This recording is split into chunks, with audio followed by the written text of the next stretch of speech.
hello नमस्कार जय जगन्नाथ मु राखी आपण मानक स्वागत जनाऊँ नणंद भाउज हांडीशाला को जहाँकि आज आम नहीं आसो एक रेसिपी नड़िया बुट चटणी जहाँ आपण इडली बरा दोसा जो थे भी टेस्टी लगे आपण एक जगार किसी बुट नहीं जिबे से परिमाणर नड़िया नहीं जिबे दी खंड आंबुल को एमती पानी रे पकईदेवे जार खटा अंश भल लगे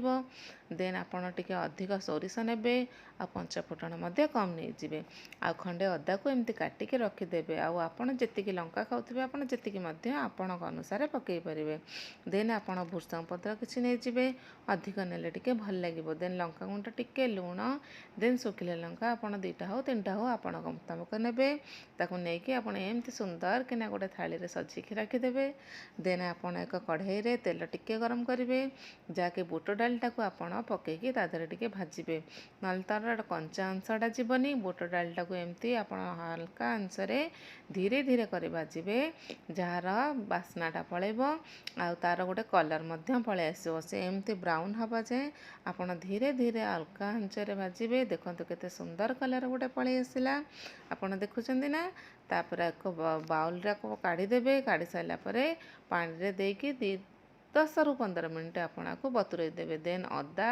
कंचा लंका बुट डाली नड़िया आपण देदेवे तार आपण जो रखी थे तेंतुलीटा को सेटा को आपण हाथ रे टिके भलसे मस करदेवे से तेंतुली सहित पानी को मध्य पकईदेवे सबू जाक पकईबे पकई सारा जो लुण टिके स्वाद अनुसार पकईदेवे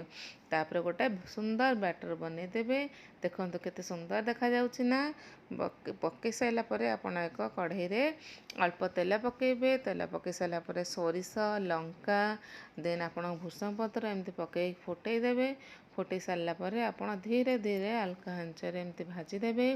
भाजी सारा आपण जो बैटरटा आपण बनई थे से बैटर उपरे आपको ढाली देवे ढाली सारा देखी दिंतु आपण तार केते सुंदर कलर मध्य आसी जाइछि